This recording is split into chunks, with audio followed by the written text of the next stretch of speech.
Okay guys, this is just going to be some tips about how to bulk if you're skinny. I think this topic's always seen as a very negative light.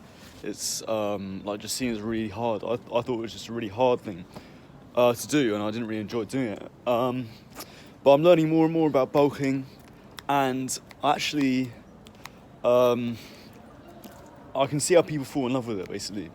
And that's kind of the advice I want to give in this video. So basically, I think the thing with bulking that a lot of people who struggle with it they just think there's one way to do it, which is you just got to close your eyes and mash the calories down you. And also, obviously that's true up to an extent. But I don't really like that attitude, and I compare it to a lot of, I think you can compare it to a lot of things. You know, for example, getting a good sleep routine. Let's say you need to be up at 7 o'clock every morning. Now, if every morning you're waking up at 7 and you feel like shit, you're struggling to get out of bed, you haven't slept well, no one would say, oh, you just need to keep getting up at 7. They would say, oh, you need to improve your sleep schedule. Maybe what time are you going to bed? You going to bed early enough? What's your winding down schedule? It's like, it's not about just grinding through it. It's about making the process itself easier. And it's the exact same thing here. So I think you basically want to fall in love with bulking, and you want to find just easy ways to do it. So you don't have to rely on that kind of getting the calories down your approach, which is just awful. Like, you just can't really live your life like that. I'm sorry, it's ridiculous. So I'm going to talk about my tips, my sort of experience about how to make bulking easy. I'm still on a journey with it, but I've learned a lot, and I find it 10 times easier now than I used to. So number one is track your calories. Now, I wouldn't recommend doing this every day because, it can get unhealthy for some people, but I think just more generally it's very time consuming, and again, it's not very fun. It's not, I don't take a lot of pleasure out of doing it. And it's only 5 minutes every day going through it on your phone, but that kind of shit adds up. And so I don't think you really want to track it every day unless you really enjoy it. But you want to get a rough idea about how much you're eating, because that's the real thing that I struggled with, is that I just didn't really have any idea of how much a calorie was, So you want to use it enough that you can kind of start guessing how much stuff, how many calories are in everything.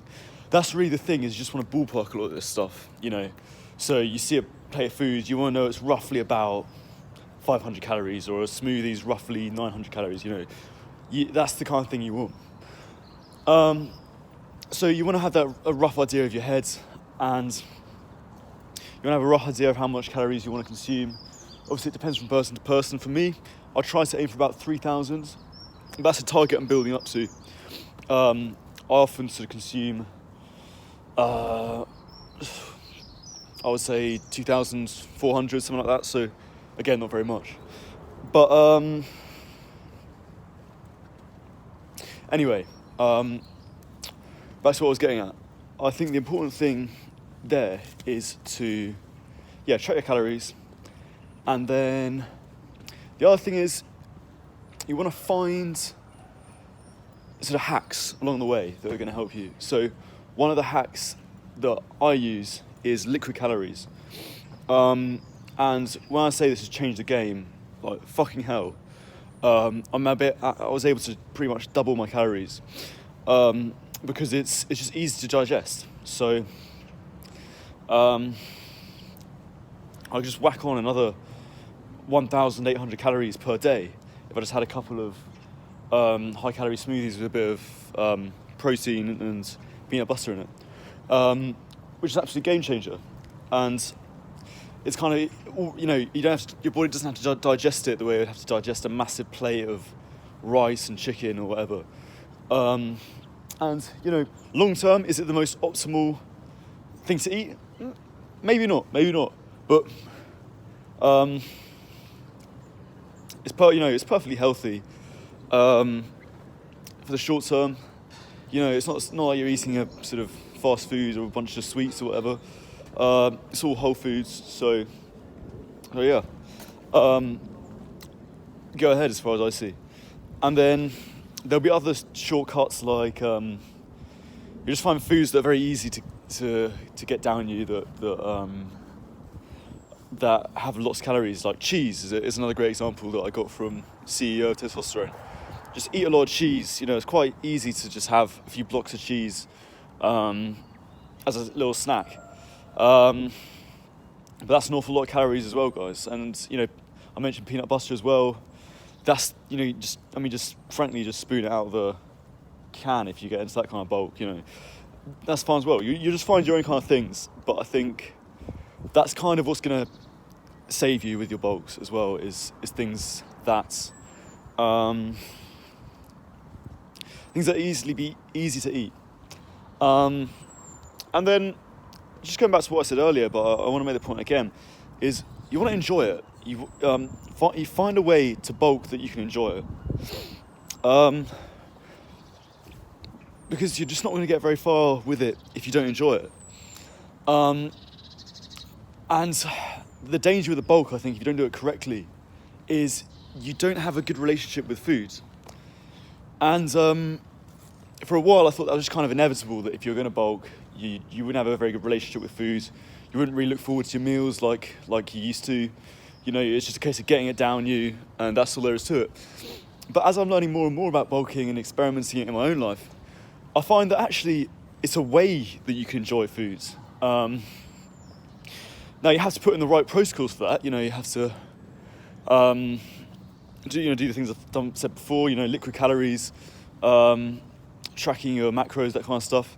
Maybe there's a bit of that you have to do to get yourself to do it properly.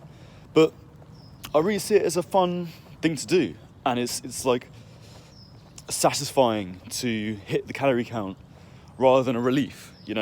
And like I mentioned earlier, if it's about to go to bed and I haven't eaten enough food for that day, I just bin it off. I say, not worth me eating a bunch of food now. It's not a big deal if I don't make it. And people might say that's bad bulking, and of course it is. But it's a much better attitude to have for your food long term. In the short, that's the other thing, guys. You've got to think long term. In the short term, if you fuck up your bulking a bit, you don't hit enough calories, that's fine. But all you need to do is make sure you've got those longer term things in place that we talked about, like calorie tracking and liquid calories. Because the other thing is, guys, a lot of things with bulking is just like your stomach needs to expand to digest it. And just over time, your stomach realises that you've got to eat more food, so it will just kind of expand. That kind of shit doesn't happen overnight, guys. So just kind of have patience with it. Don't go crazy, and try and make sure you find a way to enjoy it. That's really the takeaway message. Because it is. If you find a way to enjoy it, then your sort of fitness just becomes so much more rewarding. And the other thing is, don't take it too seriously, because like I say, with this bulk I'm on, I do my best to hit the calorie count. But if I'm just going to feel like dog shit because I have to stuff a bunch of shit food down my face to hit the calorie count, again, guys, it's just not worth it.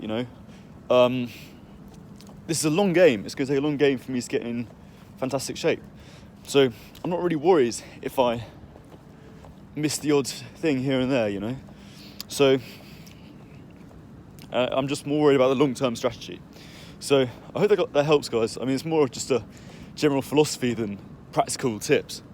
But I think that's kind of just as important, really. So I hope you guys enjoyed.